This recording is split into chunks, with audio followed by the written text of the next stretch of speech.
Oke. Bismillahirrahmanirrahim. Assalamualaikum warahmatullahi wabarakatuh. Anak-anakku kelas 6 yang hebat, soleh dan solehah, bagaimana kabarnya? Mudah-mudahan semuanya dalam keadaan sehat walafiat. Alhamdulillah, berjumpa kembali dengan Bu Eva dalam pelajaran Bahasa Indonesia. Kali ini Bu Eva akan membahas pembinaan bahasa Indonesia semester 2 Siap USDA atau Siap ASPD 2021 SK ketiga. Nah, sebelumnya silakan kalian boleh menyiapkan buku, catatan atau alat tulis ya. Kemudian soal, nah, silakan simak baik-baik. Soal nomor 1. Berbagai kegiatan dilakukan dalam rangka memperingati Hari Bumi. Beberapa kegiatan difokuskan untuk menjaga kebersihan sumber air bersih. Melalui peringatan Hari Bumi, diharapkan masyarakat lebih peduli menjaga dan menghemat air bersih, terutama sanitasi untuk kehidupan yang lebih baik di masa depan. Langkah yang dilakukan adalah dengan tidak buang hajat atau air seni di sembarang tempat. Dengan sanitasi yang baik, kesehatan masyarakat menjadi lebih meningkat. Nah, anak-anak, dalam teks ini ada satu kata atau satu istilah yang dicetak miring, yaitu sanitasi. Kemudian ditanyakan apa arti sanitasi atau makna kata sanitasi. Nah, sanitasi ini adalah istilah bidang kesehatan. Tentu saja ada kaitannya dengan kesehatan. Nah, makna kata atau makna istilah di sini adalah atau yang dimaksud di sini adalah makna kata yang sesungguhnya atau makna kata yang sebenarnya. Jika makna kata yang sesungguhnya itu acuannya adalah kamus atau KBBI. Nah, sanitasi sesuai kamus Besar Bahasa Indonesia mempunyai arti usaha menciptakan suatu keadaan yang baik di bidang kesehatan masyarakat. Ya, silakan dihafalkan saja. Itu ya, karena makna kata itu ya satu-satunya hanya dihafalkan. Atau sering membaca dan sering membuka kamus gitu ya. Berikutnya soal nomor 2. Ini bacaan satu paragraf atau teks satu paragraf yang ditanyakan adalah ide pokoknya. Ya, kalian tahu ide pokok suatu teks selalu terletak dalam kalimat utama. Maka langkah yang pertama itu kalian harus menentukan kalimat utamanya terlebih dahulu. Nah, anak-anak perlu diingat bahwa di tingkat SD itu yang selalu keluar atau yang keluar dalam ujian itu kalau tidak paragraf deduktif, ya paragraf induktif. Nah, apa itu paragraf deduktif? Paragraf deduktif yaitu paragraf yang kalimat utamanya terletak di awal paragraf. Nah, sedangkan paragraf induktif yaitu paragraf yang letak kalimat utamanya berada di akhir paragraf. Nah, sekarang bagaimana ciri paragraf deduktif dan ciri paragraf induktif? Kalau paragraf deduktif yang di awal itu kalimat utamanya masih umum ya, kemudian dijelaskan dengan kalimat kedua, ketiga dan keempat atau kalimat yang dijelaskan. Nah, sedangkan paragraf induktif itu kebalikannya. Jadi khusus dulu, penjelasan dulu baru yang umum.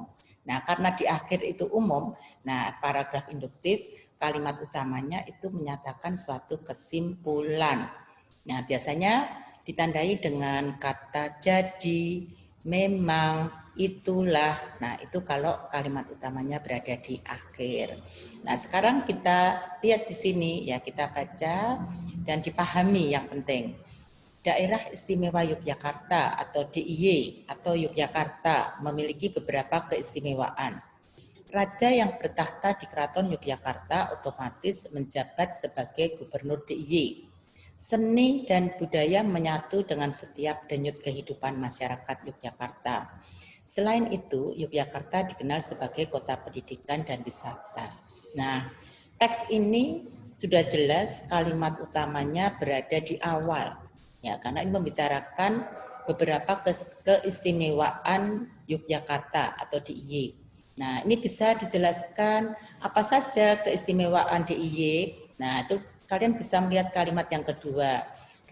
Raja yang bertahta di Keraton Yogyakarta itu sekaligus otomatis menjabat sebagai gubernur, ya.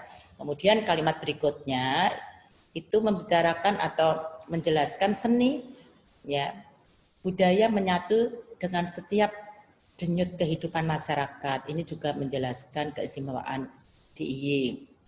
Kemudian kalimat yang berikutnya atau kalimat penjelas berikutnya, ini Yogyakarta itu dikenal sebagai kota pendidikan dan wisata. Nah, jadi kalimat utamanya itu terletak di kalimat yang pertama, kemudian kalimat kedua, ketiga, dan keempat itu merupakan kalimat penjelas karena menjelaskan kalimat utama. Itu ya. Nah, sekarang kembali ke apa yang ditanyakan. Yang ditanyakan tadi ide pokok, ya. Ide pokok itu selalu terletak dalam kalimat utama. Kalimat utamanya tadi daerah istimewa Yogyakarta atau Yogyakarta memiliki beberapa keistimewaan. Nah, inti dari kalimat utama atau yang dibicarakan itu adalah ide pokoknya. Berarti ini membicarakan apa toh? Oh, ini membicarakan keistimewaan DIY. Nah, ini ya yang Bu Eva beri warna biru itu ide pokoknya. Dicari saja di dalam kalimat utamanya, ya. Ini membicarakan keistimewaan DIY. Nah, keistimewaan DIY itu apa saja? Nah, itu ada di kalimat penjelas. Oh, rajanya itu otomatis sebagai gubernur. Kemudian DIY itu juga mempunyai seni budaya yang sudah menyatu dengan kehidupan masyarakat. Selain itu, Yogyakarta juga dikenal sebagai kota pendidikan dan wisata. Nah, itu ada di kalimat penjelas, gitu ya. Jadi, ya ini dipahami betul. Ya, nomor 2 itu ide pokoknya adalah sudah jelas ya, keistimewaan Yogyakarta. Tadi dicari di dalam kalimat utama. Berikutnya soal nomor 3, ini juga masih berupa teks satu paragraf, ditanyakan termasuk jenis apa teks tersebut. Ya, apakah argumentasi, deskripsi, persuasi, atau narasi. Nah, ini jenis-jenis paragraf berdasarkan isi dan tujuannya. Masih ingat ya? Kalian bisa menjawab soal nomor 3 apabila kalian itu paham betul kata kuncinya. Nah, yang penting kata kunci. Apa itu argumentasi? Coba Bu Iva ulang. Argumentasi apa? Argumen, yaitu apabila di dalam teks tersebut ada pendapat. Ya, pendapat itu bisa benar, bisa salah, gitu yang namanya pendapat ya. Nah, kemudian diikuti dengan alasannya atau bukti. Nah, alasan atau bukti ini tentu saja tujuannya untuk meyakinkan bahwa pendapatnya tadi adalah benar, gitu. Kemudian deskripsi. Deskripsi itu ada objek ya, menggambarkan ya suatu objek berdasarkan apa adanya, ya ciri-cirinya. Nah, kemudian nanti bisa dibayangkan, tujuannya untuk membayangkan seolah-olah bisa melihat sendiri, itu kalau deskripsi.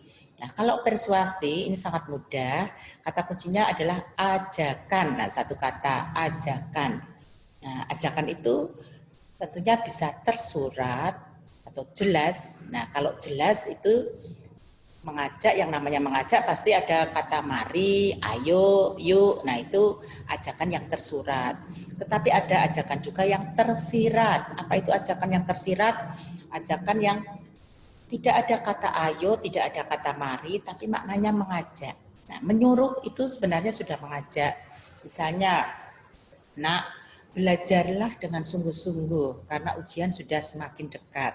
Nah, ini Bu Eva mengajak kepada kalian agar kalian belajar sungguh-sungguh, ya. Konsumsilah makan makanan yang bergizi. Nah, misalnya seperti itu. Ini sudah termasuk persuasi. Kemudian narasi. Nah, narasi itu menceritakan suatu peristiwa berdasarkan alur atau urutan waktu secara kronologis, gitu ya. Nah, biasanya yang termasuk narasi itu cerita. Cerita itu bisa dongeng, cerpen, fiksi ya, dongeng, cerpen, novel. Nah, selain itu ada juga yang bukan fiksi yang termasuk narasi, yaitu teks biografi. Apa itu biografi? Biografi yaitu teks yang berisi riwayat hidup seseorang, ya. Karena riwayat hidup seseorang itu kan ditulis secara kronologis, ada alurnya. Nah, itu juga termasuk narasi. Nah, coba kita kembali ke soal nomor 3. Kita baca dan kita pahami baik-baik isinya. Gesang Marto Hartono lahir pada 1 Oktober 1917 di Surakarta, Jawa Tengah. Beliau adalah seorang penyanyi dan pencipta lagu keroncong. Beliau dikenal masyarakat sebagai maestro keroncong Indonesia karena keahliannya terhadap seni keroncong. Di sini ada istilah maestro ya. Maestro itu orang yang ahli di bidang seni. Nah, di sini kebetulan Gesang ini ahli di bidang seni musik, khususnya keroncong. Beliau dikenal lewat lagu Bengawan Solo ciptaannya. Lagu tersebut sudah terkenal di Asia, terutama di Asia dan Jepang. Nah, kalau dilihat dari isinya, ini termasuk bacaan atau teks yang berisi riwayat hidup seseorang ya, atau biografi. Nah, tadi kalian tahu biografi tadi termasuk apa? Termasuk jenis narasi. Nah, berarti ini jawabannya sudah langsung ketemu, yaitu narasi, begitu ya. Nah, kita lanjut ke soal nomor 4, yaitu bacaan satu kalimat ya.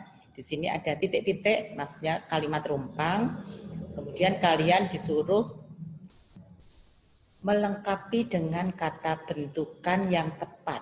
Nah, apa itu kata bentukan? Kata bentukan itu atau nama lainnya adalah kata perimbuan, kata yang sudah mendapatkan imbuan. Nah, kalau kata yang belum mendapatkan imbuan namanya kata apa?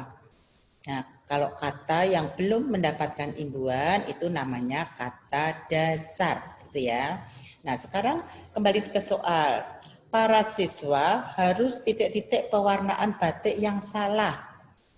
Kata bentukan yang tepat untuk melengkapi kalimat tersebut adalah di sini ya, coba kalian bisa menganalisis jawabannya. Ada memproses ulang, ada memproses ulang ya. Nah, ada yang tulisannya disambung, ada juga yang dipisah. Nah, sekarang memproses ulang atau memproses ulang. Nah, itu berasal dari kata apa sih? Nah, ini berasal dari kata proses ulang ya, ada dua kata. Proses ulang.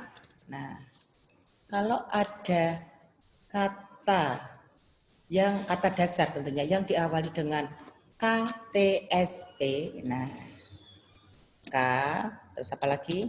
T S P. Nah, ini ada rumusnya. Nah, ada dua rumus. Biasanya kalau anak-anak kelas 6 itu istilahnya ya, saya tahu Bu Iva akan menjelaskan rumus KTSP ya. Biasanya sudah tahu rumus KTSP itu yang bagaimana. Ini ada dua, yaitu KTSP yang nanti luluh penulisannya dan KTSP yang tidak luluh penulisannya. Nah, tentu saja apabila bertemu dengan awalan me. Nah, sekarang kalau yang luluh ya, luluh, misalnya Bu Eva ambil kata dasar paku. Paku yang ini juga KTSP toh, karena diawali dengan P ya. KTSP, bisa K, bisa T, bisa S, bisa P. Kebetulan contohnya P. Nah, ini ya P. Nah, sekarang kalau yang luluh itu apabila huruf yang kedua dari kata dasarnya ini vokal. Nah, vokal A, I, U, E, O itu vokal ya. Nah, saya beri warna biru. Nah, kalau bertemu dengan awalan me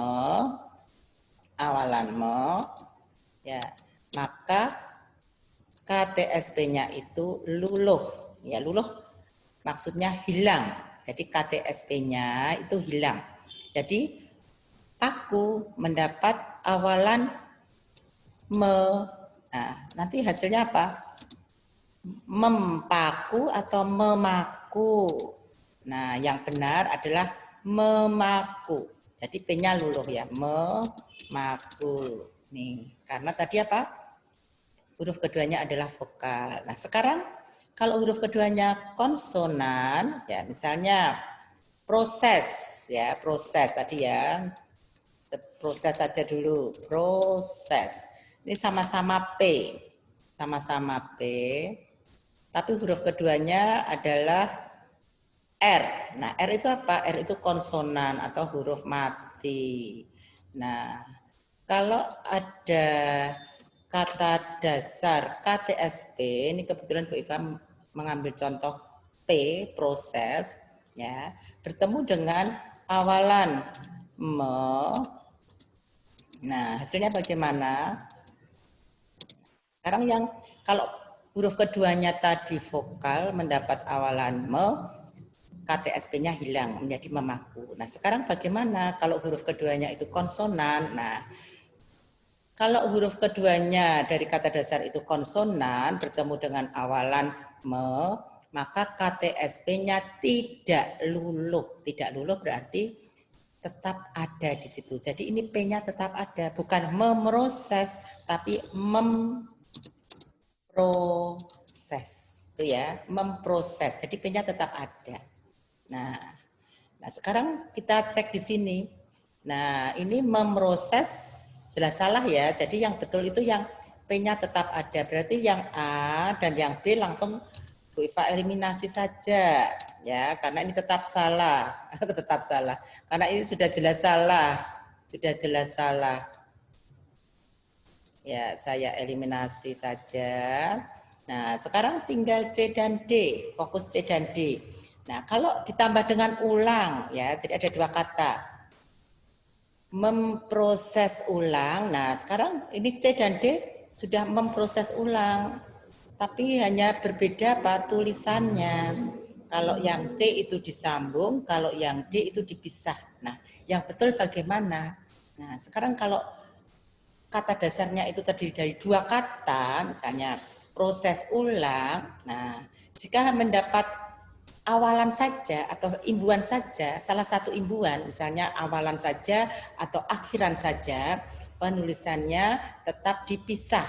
Ya, tetap dipisah. Berarti memproses spasi ulang. Nah, atau jika mendapat akhiran saja, misalnya kalau akhiran saja misalnya proses ulangkan gitu ya. Proses spasi ulangkan. Nah, ini juga mendapat akhiran saja, maka tulisannya juga tetap dipisah. Nah, sekarang bagaimana kalau mendapat awalan dan akhiran? Nah, kalau mendapat awalan dan akhiran misalnya memproses ulangkan. Nah, kalau mendapat awalan dan akhiran, maka tulisannya menjadi disambung itu ya. Ini karena mendapat awalan dan akhiran. Nah, sekarang kita masukkan ke kalimatnya. Para siswa memproses ulang pewarnaan batik yang salah. Nah, ini dari kata proses ulang mendapat awalan saja, awalan me. Nah, maka di sini penulisannya tetap dipisah atau menggunakan spasi. Jadi jawabannya yang D, begitu ya. Nah, sekarang lanjut ke soal nomor 5. Nah, soal nomor 5 ini kalau dilihat ciri-cirinya, ini adalah kalimat langsung, nak ya. Apa tahu itu kalimat langsung? Kalimat langsung itu kalimat yang langsung diucapkan oleh si pembicara, ya. Di situ ada yang ngomong gitu, ada yang berbicara. Siapa ini yang berbicara? Oh, ini yang berbicara Kak Ali gitu ya, Kak Ali. Nah, kemudian Kak Ali berteriak atau Kak Ali berpesan atau Kak Ali berkata, Kak Ali bertanya. Nah, itu cirinya. Nah, setelah bertanya, berpesan, nah di sini menggunakan tanda koma, bukan tanda titik dua. Ya, itu ciri kalimat langsung. Jadi di sini tanda titik duanya itu tidak tepat. Kalian boleh melingkari. Yang betul tadi tanda apa? Tanda titik dua diganti dengan tanda koma. Nah, kemudian apa yang diucapkan oleh Kak Ali? Nah, yang diucapkan oleh Kak Ali, adik-adik segera bersihkan tenda kalian masing-masing. Nah, ini adalah ucapan langsungnya, Nak. Nah, ucapan langsungnya ini ditandai dengan dua tanda petik, itu ya, petik pembuka dan petik penutup. Nah, ini menunjukkan ucapan langsung. Di sini sudah ada petik pembuka, ada petik penutupnya. Kemudian awal petikan langsung setelah petik pembuka itu harus huruf kapital. Ini adik-adik hanya kapital ya. Kemudian adik-adik ini pakai tanda hubung karena ini kata ulang. Adik-adik koma, betul ya. Segera bersihkan tenda kalian masing-masing. Segera bersihkan. Nah, ini maksudnya apa toh? Maksudnya disuruh membersihkan toh. Berarti ini adalah perintah ya. Perintah atau kalimat perintah. Di sini adik-adik segera bersihkan tenda kalian masing-masing. Nah, kalau perintah itu diakhiri dengan tanda baca apa? Apakah tanda titik? Ya, tanda titik itu untuk kalimat berita. Kalau kalimat perintah itu bukan tanda titik, tapi tanda apa? Tanda seru. Nah, sekarang kalian disuruh mencari kesalahan penggunaan tanda baca pada kalimat tersebut.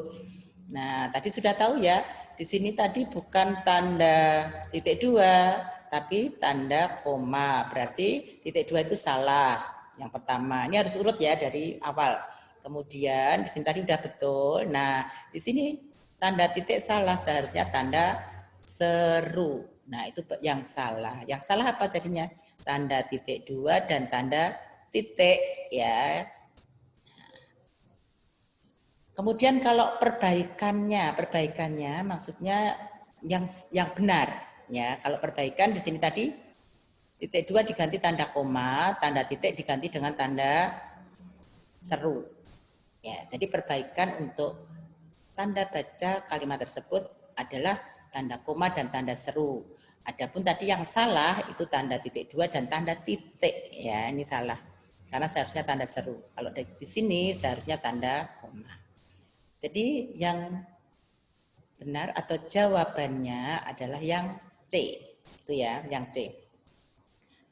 Berikutnya soal nomor 6, ini juga masih ejaan ya.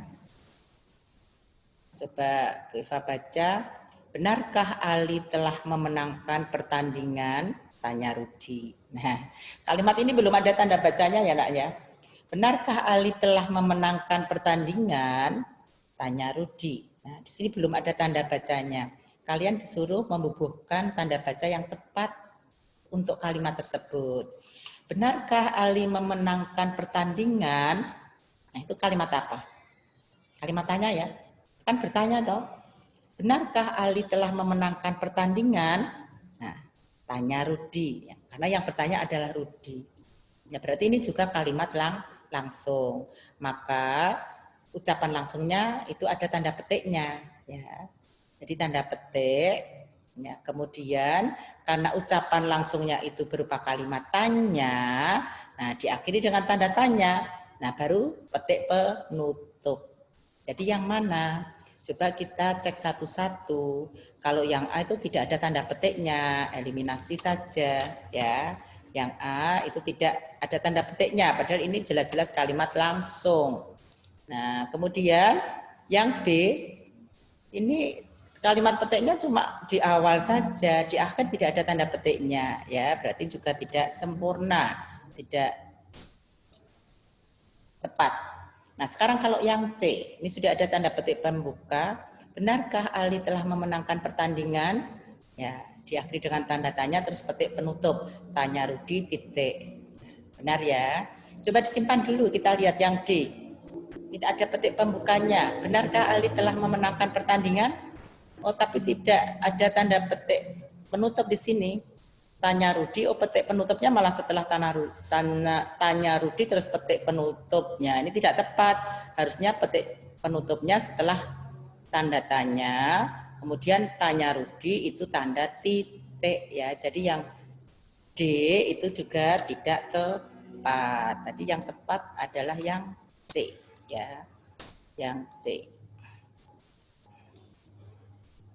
Ya. Berikutnya soal nomor 7. Ini juga masih ejaan khususnya tanda baca. Jadi sampai betul-betul kalian paham, fasih ya. Coba ini juga masih kalimat langsung nak ya, masih ada tanya Pak Hasnan. Nah, coba mengapa Dino belum pulang? Tanya Pak Hasnan. Nah, ini sudah tampak ya ini. Coba ini yang ditanyakan apa? Yang ditanyakan penggunaan tanda baca yang tidak tepat, berarti kesalahan dalam kalimat tersebut. Tadi sebenarnya sudah jelas tadi yang salah ya. Mengapa Dino belum pulang? Nah, ada mengapa.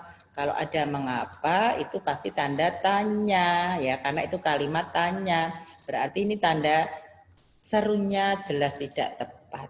Ya, satu tanda seru. Kemudian tanya Pak Hasnan. Nah, tidak mungkin ya. Tanya Pak Hasnan, titik. Nah, berarti ini tanda tanyanya salah. Jadi yang tidak tepat atau yang salah mana? Yaitu tanda seru dan tanda tanya. Jawabannya yang C. Itu ya. Saya kira tidak sulit ya. Mudah ya nak ya. Yuk, sekarang lanjut ke soal nomor 8. Nah, soal nomor 8 itu teks satu paragraf, kemudian di dalam teks tersebut ada kata-kata yang dicetak miring. Nah, kata-kata yang dicetak miring itu penulisannya tidak tepat atau tidak baku. Nah, ini yang ditanyakan ejaan yang benar atau yang tepat ya, atau perbaikan, disuruh memperbaiki. Nah, sekarang coba dibaca dulu enggak apa-apa, dipahami. Kota Yogyakarta bukan hanya sekedar kota pelajar dan pariwisata, melainkan gudangnya industri kecil, terutama kerajinan. Ribuan industri kecil berkembang di daerah ini mulai dari skala kecil, misalnya souvenir, hasil industri rumah tangga, hingga skala besar bertaraf internasional. Model-model yang dihasilkan juga sesuai dengan tren dunia. Nah, itu ya, coba kalian perhatikan kata-kata yang dicetak miring, kalian disuruh membetulkan. Nah, sekedar, kalian sudah hafal semuanya, sekedar yang baku apa? Sekadar. Nah, coba dicek aja di sini, dianalisis sekedar. Salah ya, ini salah. Berarti yang D ini langsung dieliminasi saja, ya toh? Karena kan kalian disuruh memperbaiki ya menjadi ejaan yang tepat. Nah, sekarang kata yang kedua itu yang dicetak miring adalah souvenir. Bagaimana penulisan souvenir ya, sebenarnya bacanya souvenir. Ini tulisannya kan souvenir. Nah, yang betul souvenir pakai F atau souvenir pakai V. Ya, kalau pakai O salah ya. Nah, souvenir itu salah. Ini sudah langsung ketemu eliminasi yang C. Nah, sekarang coba yang A dan B. Nah, souvenir itu pakai V ya, bukan pakai F. Jadi yang sudah berarti sudah ketemu otomatis ya. Jawabannya yang B. Ya, karena yang A juga salah. Tapi kita cek juga, bertaraf itu bertaraf, tren itu tidak usah pakai D. Nah, itu ya. Jadi langsung ketemu jawabannya adalah yang B. Ya, tidak sulit kan? Ya, asal kalian telaten gitu ya. Nah, berikutnya soal nomor 9. Ini ada cuplikan cerita ya, dongeng sepertinya. Nah, coba kita lihat apa dulu yang ditanyakan. Oh, latar waktunya. Latar waktu itu apa tuh nak? Ya, latar waktu itu ya waktu atau kapan peristiwa itu terjadi gitu ya. Nah, sekarang kita cek dulu ya. Coba latar waktunya itu kapan? Kita baca ya. Di sebuah ladang hiduplah keluarga Pak Belalang. Dia bersama istri dan ketiga anaknya hidup sederhana. Saat itu sedang musim hujan. Sudah seminggu hujan turun tak kunjung berhenti. Hal ini membuat Pak Belalang bersusah hati. Ia tidak bisa mencari makan untuk keluarganya. Biasanya setiap pagi sampai siang Pak Belalang mencari makan. Bu Belalang berkata, persediaan makanan kita sudah habis ya. Persediaan makanan kita sudah sangat menipis. Tidak cukup untuk makan kita sekeluarga. Aku tahu, tolong bersabarlah sedikit lagi. Semoga hujan segera berhenti, kata Pak Belalang. Nah, benar dugaan Pak Belalang. Selang 2 menit dari obrolan tadi, matahari masuk ke peraduan. Nah, ini kata kuncinya ya nak ya. Nah, jadi selang 2 menit dari obrolan tadi. Nah, jadi setelah tadi kan Pak Belalang dan Bu Belalang kan tadi ngobrol, bercakap-cakap. Terus 2 menit kemudian matahari masuk ke peraduan. Apa maksudnya matahari masuk ke peraduan? Ya, matahari mulai tenggelam. Nah, berarti ini waktunya apa? Kalau siang kan enggak ya, masih lama sore. Jadi ini sore ya. Selang 2 menit dari obrolan tadi, matahari masuk ke peraduan, berarti sore hari. Karena kalau matahari sudah tenggelam, nanti masuk ke malam. Itu kan sebelum tenggelam, masih 2 menit sebelum tenggelam mataharinya, berarti itu masih sore. Itu ya nak ya. Nah kalau matahari tepat berada di atas kepala kita itu siang hari, atau terik matahari, terik itu panas matahari itu siang hari. Matahari mulai muncul atau mulai terbit di sebelah timur itu pagi hari, gitu ya. Nah itu adalah contoh-contoh keterangan waktu. Biasanya disiratkan atau secara tersirat. Nanti kalian yang menemukan sendiri kata kuncinya. Terakhir soal nomor 10 untuk Romawi 1 ya, ini teks ya, beberapa kalimat, kemudian ya disuruh memilih atau melengkapi, kadang-kadang melengkapi termasuk peribahasa yang mana, maksudnya peribahasa yang mana yang sesuai dengan ilustrasi teks tersebut gitu. Jadi kalian pahami dulu ilustrasinya, kemudian kalian juga harus tahu arti peribahasanya, itu yang penting, karena kalau tidak tahu arti peribahasanya nanti tidak akan bisa menjawab ya. Nah, coba kita pahami apa isi ceritanya. Dompet Oki terjatuh di kantin. Dompet itu ditemukan oleh Ina. Oki bukannya berterima kasih, tetapi malah menuduh Ina mencuri dompetnya. Oki melaporkan Ina kepada guru kelasnya. Nah, kira-kira bagaimana bisa dipahami ya ilustrasinya? Tadi dompet Oki itu terjatuh, kemudian ditemukan oleh Ina, tetapi Oki bukannya berterima kasih, malah Ina yang menemukan, itu malah dilaporkan kepada gurunya, malah dituduh mencuri dompetnya. Nah, itu termasuk atau sesuai dengan peribahasa yang mana. Nah, sekarang coba kita artikan satu-satu. Nanti yang sesuai dengan ilustrasinya itu yang kalian pilih. Yang A, buruk muka cermin dibelah. Apa itu artinya? Buruk muka cermin dibelah artinya diri sendiri yang salah, orang lain yang disalahkan. Tidak sesuai ya. Diri sendiri yang salah, orang lain yang disalahkan. Kalau ini tadi kan ya berbuat baik kepada orang lain toh. Menemukan dompet, berbuat baik kepada orang lain, tetapi malah dituduh, ya dibalas dengan suatu kejahatan gitu ya. Nah, coba. Nah, sekarang yang B, air susu dibalas dengan air tuba. Nah, kebaikan yang dibalas dengan kejahatan. Nah, itu kalau memancing di air keruh. Nah, ini memancing di air keruh. Artinya mencari ya, mencari kesempatan ya, ketika mencari kesempatan dalam kesedihan seseorang gitu ya, bisa juga mencari kesempatan dalam kesempitan, itu juga bisa ya, tidak sesuai juga. Nah, sekarang kalau lempar batu sembunyi tangan, lempar batu terus tangannya disembunyikan, maksudnya apa? Orang yang tidak mau bertanggung jawab atas perbuatannya. Nah, itu ya. Jadi yang sesuai yang mana? Yang sesuai tadi berbuat baik tapi malah dituduh. Nah, berarti yang sesuai yang B ya, air susu tadi diberi kebaikan ya, kebaikan malah dituduh, nah, dibalas dengan air tuba, air susu dibalas dengan air tuba. Nah, kebaikan yang dibalas dengan kejahatan, yaitu Romawi 1 ya, 1 nomor itu nilainya 1, jadi 10 kalau betul semua. Sekarang langsung ke Romawi 2 yaitu ungkapan.